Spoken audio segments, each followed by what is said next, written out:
Hi, I'm Tara from Wild Bird Farm, and today we are going to talk about perennials that are easy to split and share with friends. I'm excited to get started. How about you?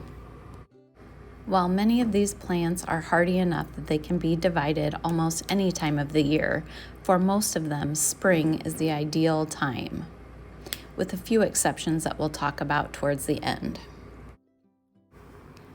The first herbaceous perennial I want to talk about today is peonies, and who doesn't love a peony? They come in many colors, and in my Zone 5 garden, they grow extremely well and quickly.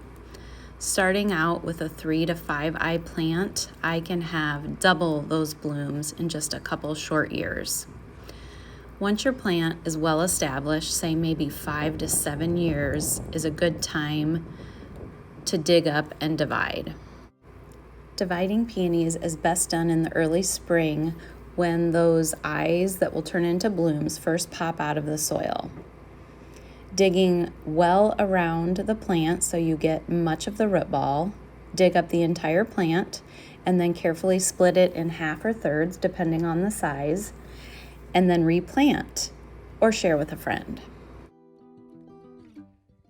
Second on my list is daylilies. These also spread and grow large clumps easily in your landscape.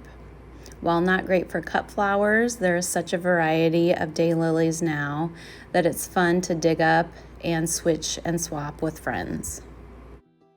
Divide your daylilies similar to peonies by digging up the entire clump and splitting it carefully. Then replant those clumps back or share with a friend.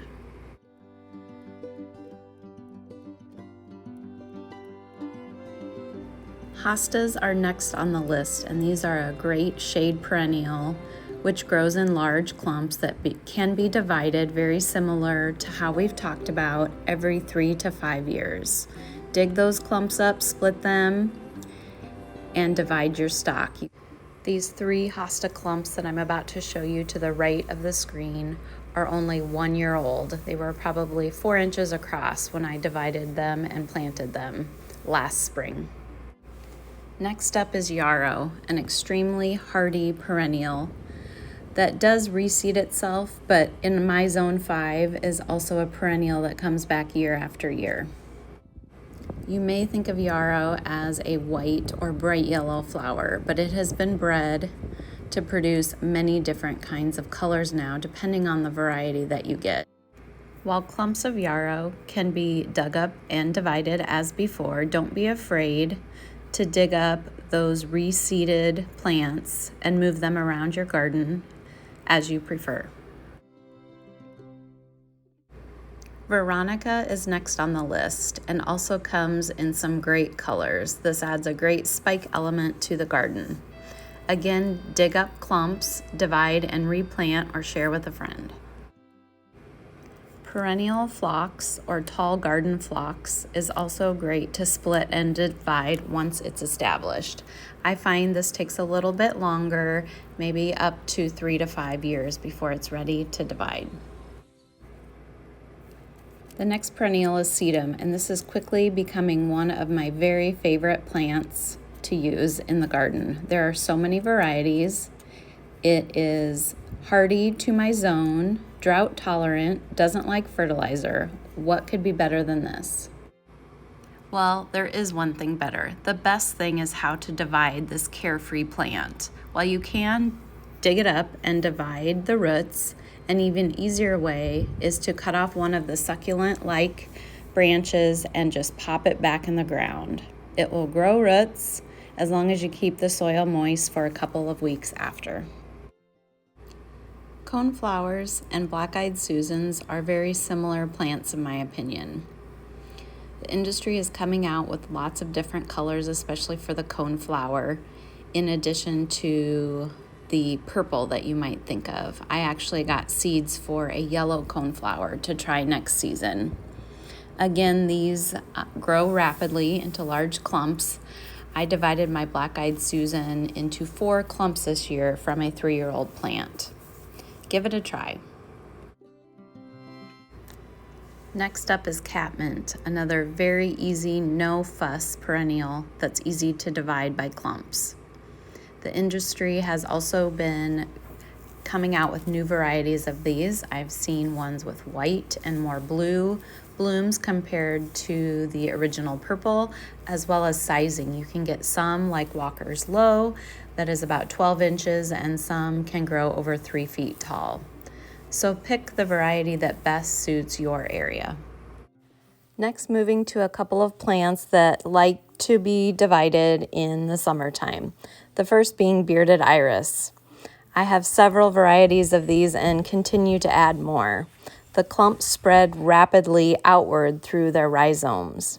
You'll want to wait 4 to 6 weeks after they've bloomed, and then it's safe to divide. It's early summer here and I have several groups that need to be divided, so I added a quick clip to see how it's done now.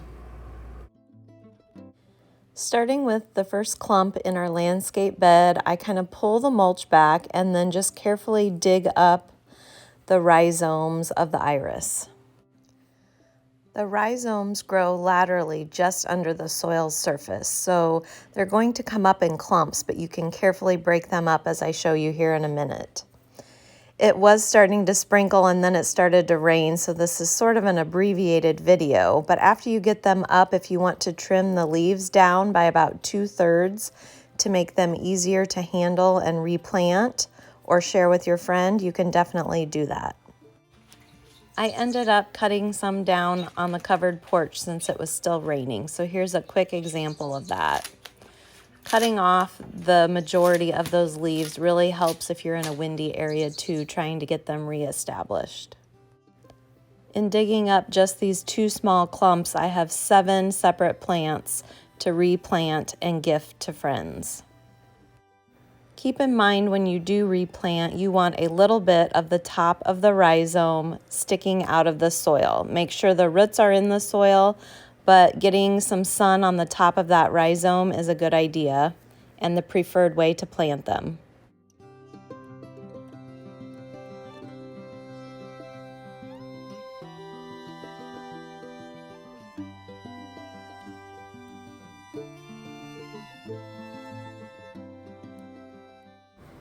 While we look forward to daffodils early in the spring, the best time to divide is after the foliage has turned brown and died back. This is generally early summer, maybe late spring for some. Again, dig up the clump, divide carefully, and replant. That wraps up my list of 12 easy perennials to dig, divide, and share with friends. What's growing in your garden that you can dig up and swap or share with a friend? Thanks for taking the time to listen today. Please subscribe and hit that bell button to be notified of new content.